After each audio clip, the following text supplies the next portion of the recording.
everyone, it's midnight sharp and you're watching World News Program with me, Miriam Zien, to the headlines. Algeria hands over released Spanish national, praises regional partners and condemns violence.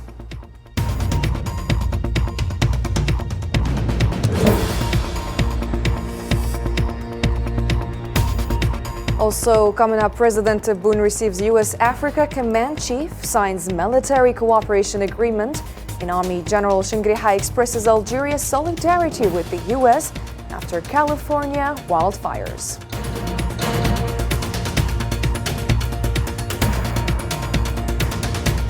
And Palestinian woman dies after Israeli forces delay medical transfer at Beit Anoun checkpoint as West Bank military measures intensify. Meanwhile, UN Secretary General warns that Israel's West Bank annexation plans violate international law. This and more after a short break.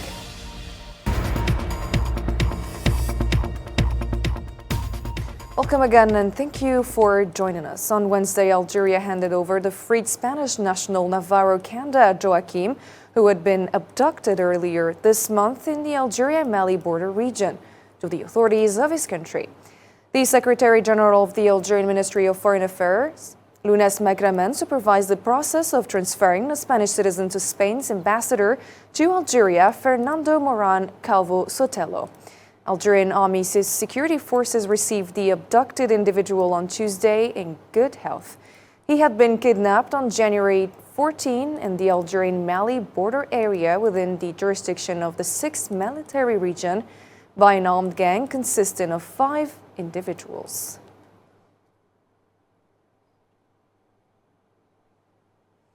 The Secretary General of the Algerian Ministry of Foreign Affairs confirmed that the country's top authorities had issued directives to make every effort to locate the abductee and ensure his safety.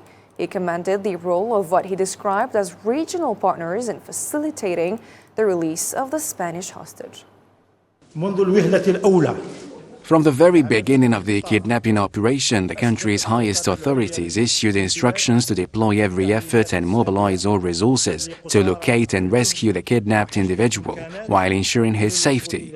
The Spanish authorities were also informed on a timely basis about the developments in the search operation. From this position, we can only express our deep gratitude and thanks to all parties involved in ensuring the safety and security of the Spanish citizen, Navarro Cañada Joaquin, who is with us today, safe and sound. The happy resolution of the kidnapping incident, which targeted the Spanish hostage Navarro Cañada Joaquin in the Algerian-Mali border region by an armed gang, was the result of intensive efforts by various Algerian security forces in collaboration with security partners in the region. All human and logistical resources were mobilized during the process.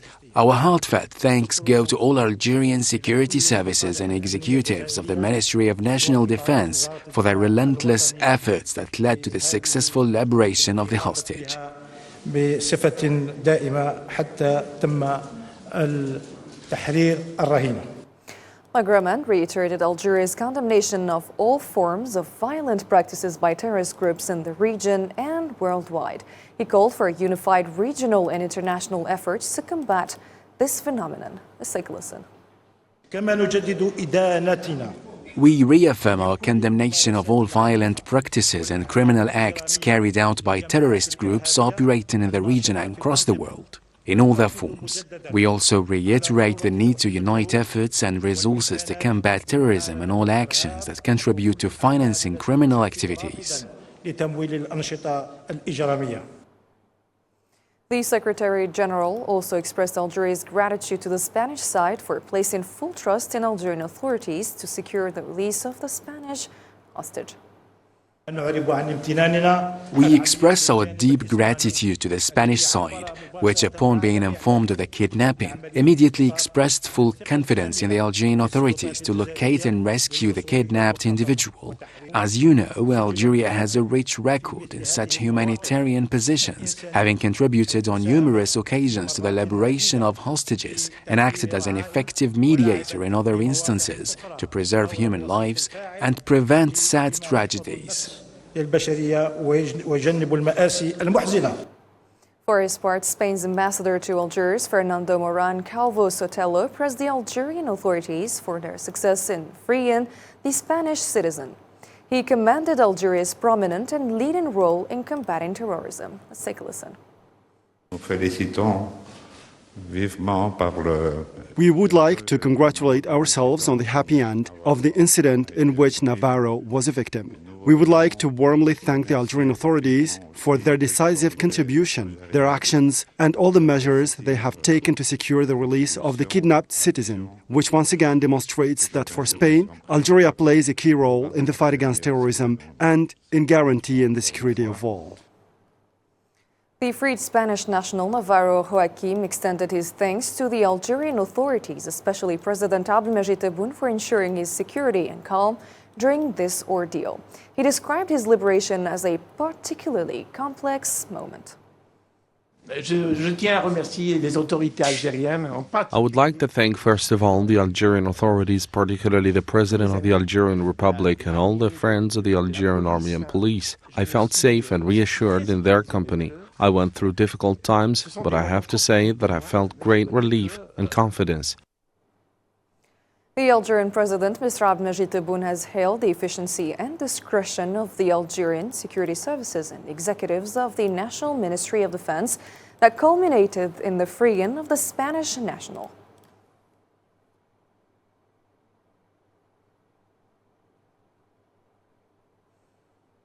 The head of the Algerian state, President Abdelmajid Tebboune, met on Wednesday with General Michael Langley, commander of the United States Africa Command, AFRICOM, and his accompanying delegation. A statement from the Algerian presidency clarified that the meeting was attended by the minister delegate to the Minister of National Defense and Chief of Staff of the Algerian Army, General Saïd Chengriha, the director of the Presidential Office, Boualam Boualam, and the President's advisor on security and defense affairs, Boumediene Benatou.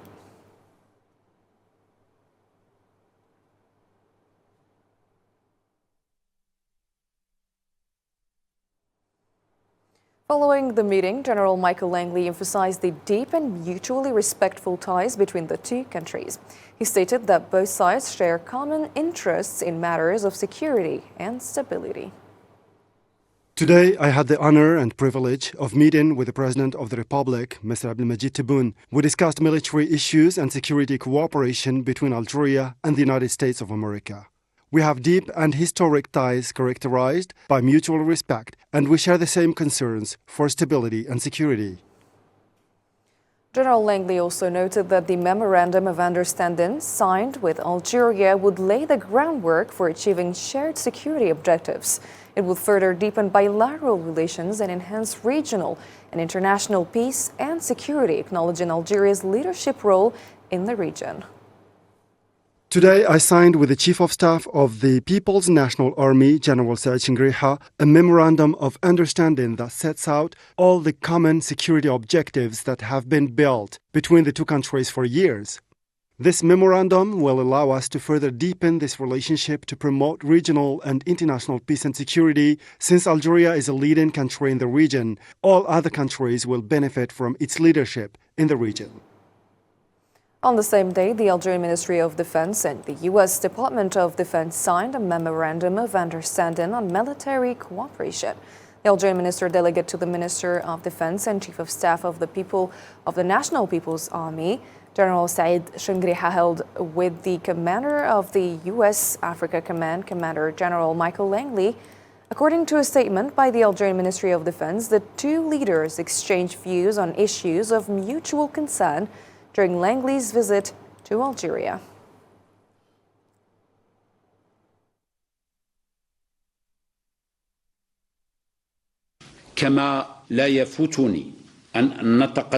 I cannot miss extending my warmest congratulations to you and to the friendly American people on the occasion of the inauguration of the 47th President of the United States of America, as we look forward to strengthening bilateral cooperation relations in various fields and sectors, including defense and security. في مختلف المجالات والقطاعات بما في ذلك الدفاع والأمن. And in a gesture of solidarity, Army General Chengriha expressed Algeria's support for the American people and government following the recent wildfires that affected California. And former Prime Minister of Kenya and candidate for African Union Commission Chair Raila Odinga praised Algeria's role in supporting the continental bloc during a meeting with Algerian Prime Minister Ayman bin Abdurrahman on Wednesday. Odinga expressed his desire to continue working with Algeria to promote the principles set by the AU's founding fathers and achieve the goals of the 2063 agenda.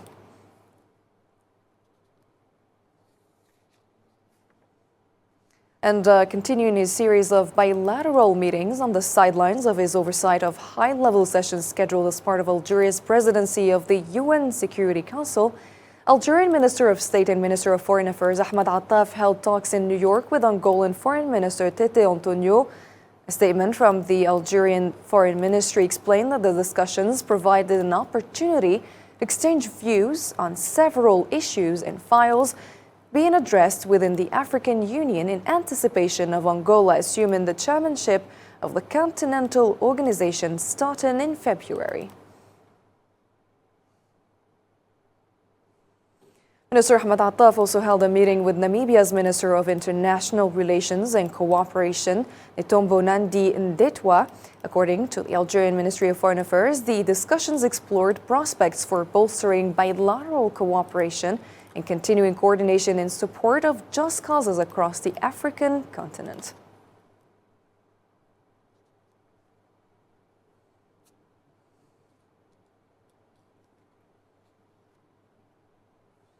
And on the sidelines of the high-level meetings, Ahmed Attaf also met with Uganda's Foreign Minister, Yeye Odongo Abubakar. Ministry's statement highlighted that both sides reviewed ways to achieve further results in economic cooperation in line with decisions made by the two presidents during their meeting in Algeria in March 2023.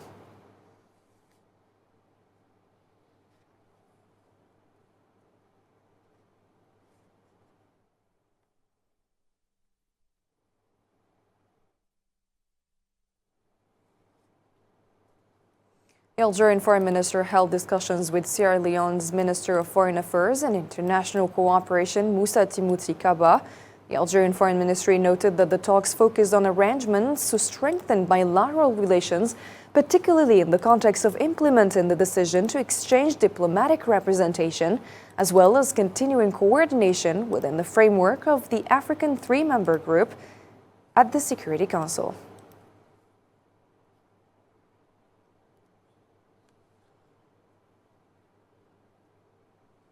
Minister Ahmed Attaf also met with the Minister of Foreign Affairs and International Cooperation of South Sudan, Ramdan Abdullah Mohamed Gok. A statement from the Algerian Foreign Ministry emphasized that the talks reaffirmed Algeria's commitment to supporting peace and stability in South Sudan, both through its position on the UN Security Council and its membership in the African Union High-Level Committee on South Sudan.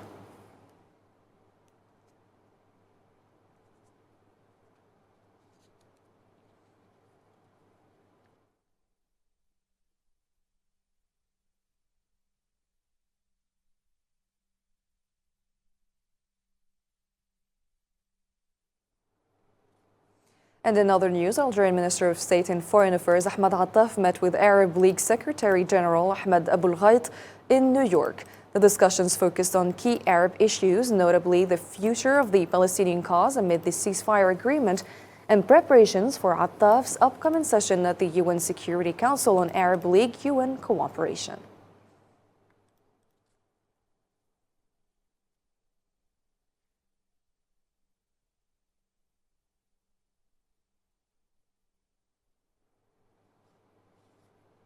And as for the developments in occupied Palestine, a Palestinian woman was killed on Wednesday morning after Israeli occupation forces delayed her transfer to a hospital at the Beit Hanun checkpoint, northeast of Al Khalil, where she was experiencing symptoms of a heart attack. Palestinian Ministry of Health announced on Wednesday that Iman Muhammad Jaradat, a 45-year-old from the town of Sa'ir, passed away due to the obstruction caused by the occupation forces. Meanwhile, Israeli forces have for the third consecutive day intensified their repressive military measures at most entrances and exits of governorates in the occupied West Bank.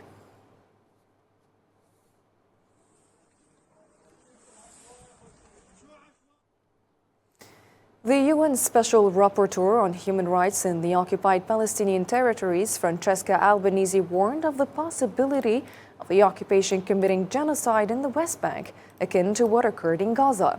In a post on Wednesday, Albanese described the Israeli aggression on the city of Jenin and its refugee camp in the West Bank as a brutal assault following the ceasefire agreement.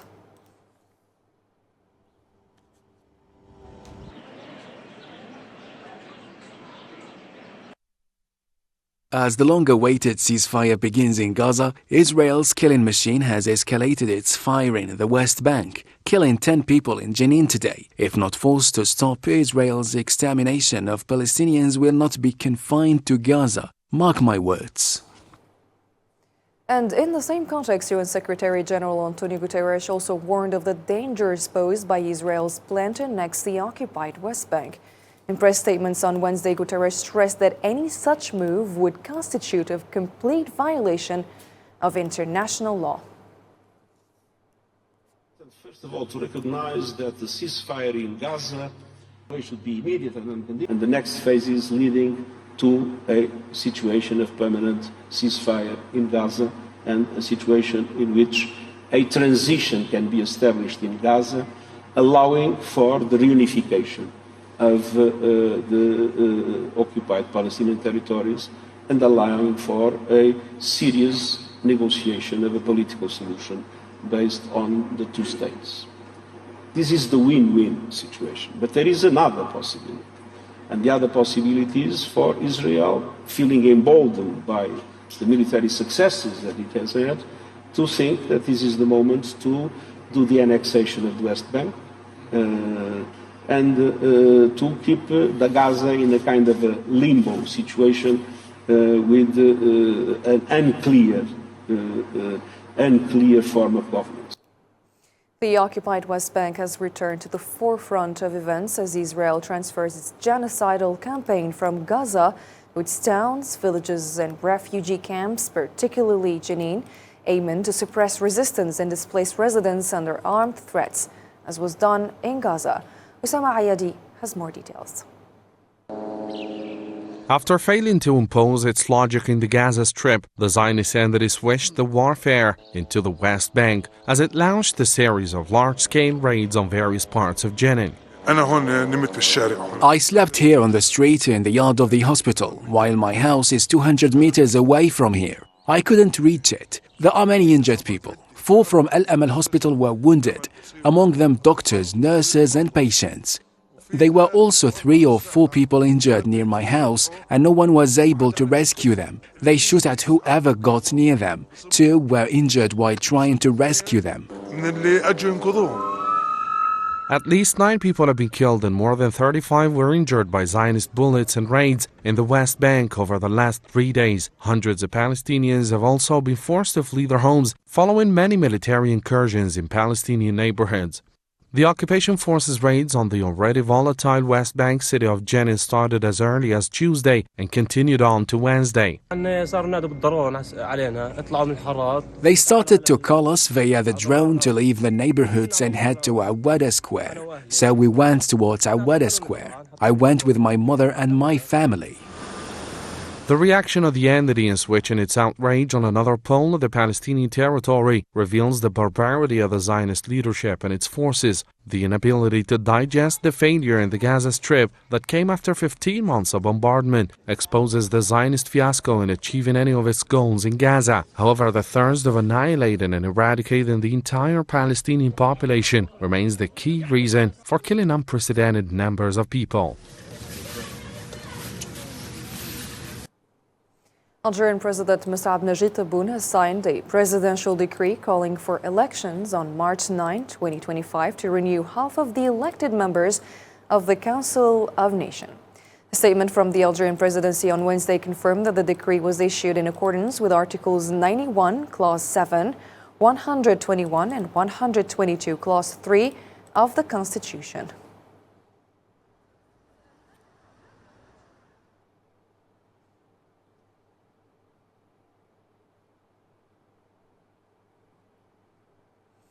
The Sahara Resource Watch welcomed the European Commission's confirmation that the Euro-Mediterranean Aviation Agreement between the European Union and Morocco does not include Western Sahara.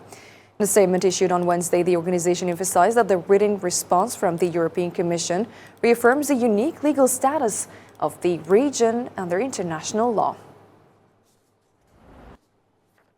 We call on the European Commission to effectively enforce its position and ensure that airlines and other relevant parties comply with international law and EU law. The European Commission's reaffirmation of the legal boundaries of the aviation agreement between the EU and Morocco represents an additional step towards strengthening the unique legal status of the people of Western Sahara as a distinct territory over which Morocco holds no sovereignty. However, the observatory emphasized the need to remain vigilant to prevent any violation of this principle and to ensure the Sahrawi people's right to self-determination.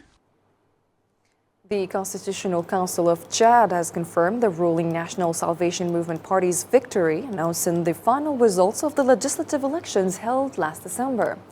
During a formal session, Council President Jean-Bernard Badare declared that President Mohamed Idriss Déby's party won by a landslide, securing 124 out of 188 seats.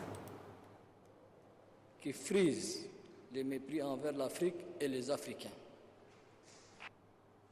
And in Canada, Canadian Prime Minister Justin Trudeau affirmed his country's readiness to respond to all scenarios if U.S. President Donald Trump imposes tariffs on Canada. However, he stated that Ottawa wishes to keep Trump as a negotiation partner. We heard the President's comments yesterday and the directive he has issued to examine the trade relationship between Canada and the United States while exploring the possibility of tariffs. But we remain confident in the facts.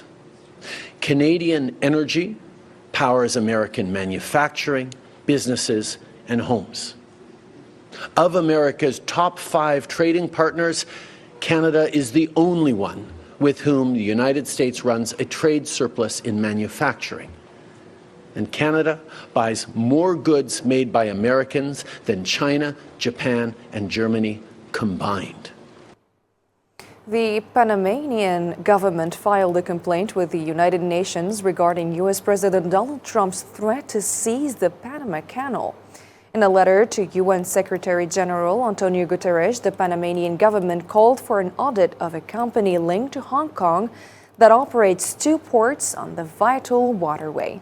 The letter cited a provision of the UN Charter prohibiting any member state from threatening or using force against the territorial integrity or political independence of another state.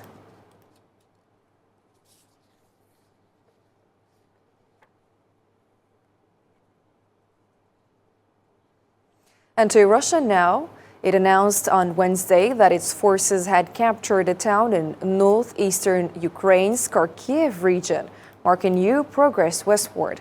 The Russian Ministry of Defense stated in a statement that its forces had taken control of the town of Zabdane on the western bank of the Oskil River, which had long been a front line between Russian and Ukrainian forces.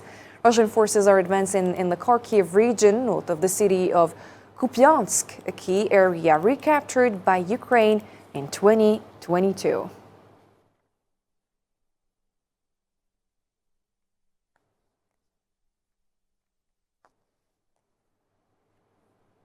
Ladies and gentlemen, our program has come to an end. Thank you for watching. And if you missed any part, you can always check our social media platforms. Thanks for watching again, and have a great night.